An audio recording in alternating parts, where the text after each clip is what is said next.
All right, it's a little hard to tell from this angle, but if you can see how the tires are hanging out just a little bit. Time for upper and lower ball joints. So what I did was I contacted Down to Fab. They're up New England States area, smaller company, extremely knowledgeable on four-wheel drives, Jeeps, XJs, what have you. Called them and told them what I had going on, what I wanted to try to do to alleviate it. So, of course, got some parts from them.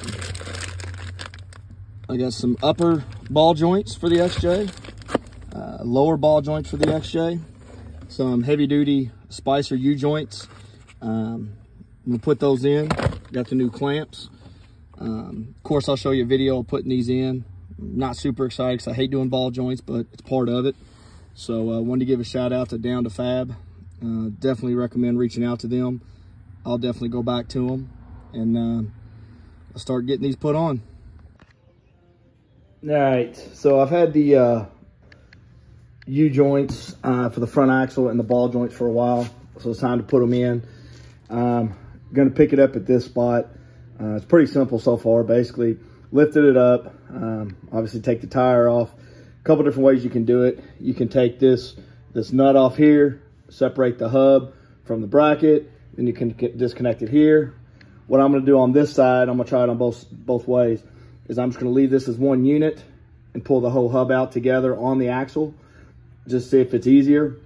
But to get to this point right now, basically you just took the rim off, the tire, and then on your brake caliper here, you've got just 2 bolts that go into the back. They're gonna sit on the top here and right here. It's just a 13 millimeter. Just loosen those up, put a screwdriver in here, pry your caliper off, right? Then you're gonna have your rotor that's on here. The rotor literally just slides off. You may have to tap it a little bit with a hammer, depending upon how long it's been off, but you just slide the rotor off. Was gonna show you some of that in the video, but if you don't know how to do that part, then the rest of it may be a little complicated anyways. So a couple things. I do have my Tecton 36 millimeter socket to go on here to take this hub nut off. You would remove the carter pin, pull the sleeve off. There's a little ring inside, and then it slides out. Using my Tecton tool set here, and if anybody from Tecton's watching this, I need a 3/8 set so I can keep it in my rig when I'm out, so I don't have to keep taking tools and stuff out of my Jeep. Anyways, so what I'm gonna do is I'm gonna take this off. I'm gonna leave it hooked to the control arm or the steering shaft here, pivot it forward. Back here in the back, in order to take this off, I don't know if you can see these right here. This is a 98 XJ. So these are 13 millimeter, but it's 12 point. So you can't use, so this is a normal 13 millimeter 6 side. There is what the 12 point looks like. You definitely need that. If not, you're gonna strip it out. You're gonna have major issues. So basically what I'm doing is while I take this out, since I've got the U-joints, I'm gonna go ahead and take the U-joints out of the front axle here and replace the ball joints. Probably what my process is gonna be is I'm gonna pull the axle shaft out. I'll probably do the U-joints first, or I'm sorry, the ball joints first, and then do the U-joint. And it's kind of hard to tell right now with it up. Got a lot of play. Definitely the top U-joint is bad, but if I'm gonna do one, I'm gonna do both. And I've got the replacement parts that I showed you that I got from Down to Fab. Make sure you check them out. They gave me, you know, the hookup on the U-joints, which are the spicers, the ball joints, upper and lowers, where I got all that stuff from. Very knowledgeable. And then on tools, like I said, I reached out to Tecton to get the 36. Good quality. Check them out. Stay tuned and let's see if I can do this without screwing it up. All right, under the Jeep, this is pretty important. The 13 millimeter 12 points that I showed you right here. Once you get those loose, what you want to do is back them out and then put them back in about 5 or 6 threads. What you're going to have to do is tap on the back of them in order to get this hub to separate. You want the separation right here. So you can see that I'm starting to get some separation. But it is a pain in the butt. You've actually got to hit these pretty hard. Just don't hit them too hard to where you mushroom them or screw them up. But you can't give them a love tap, because if it's like mine, they're on there damn good.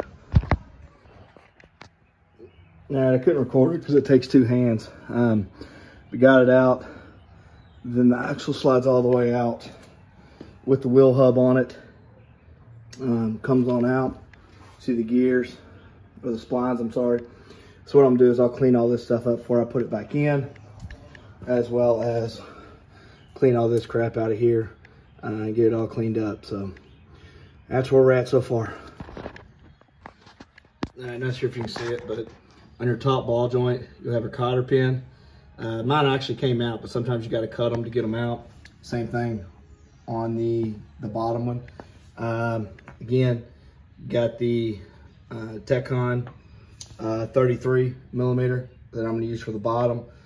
I don't have the right size for the top, so I'm going to cheat on the removal since I'm not too worried about messing up the threads, and use a 15/16 on it. So I'll have to find that other metric here shortly, but we'll get this off, get all this cleaned up, get all the dirt out of the axle shaft, and go from there.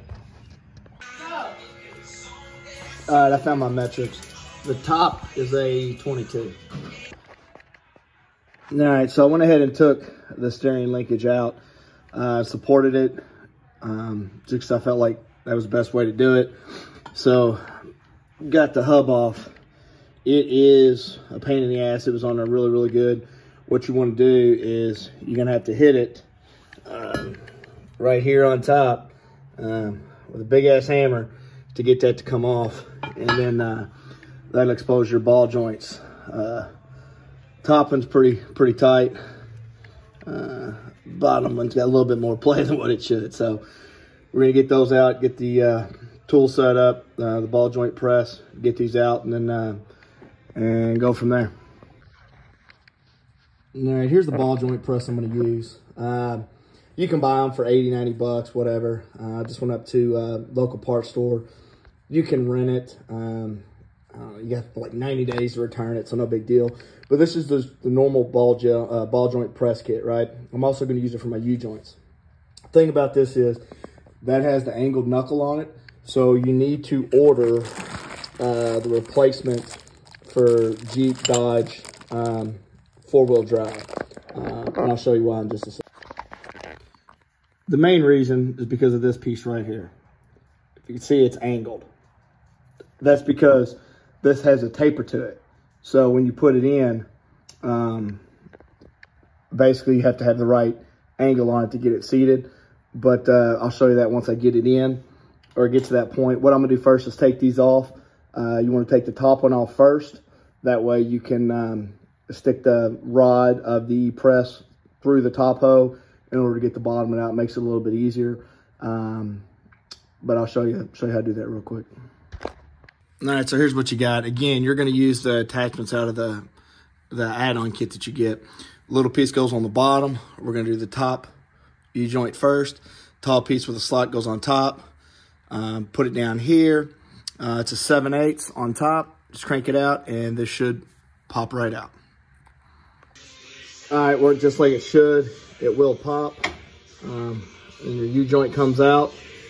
Suggest using a long breaker bar to do it, unless you want to use an impact on it.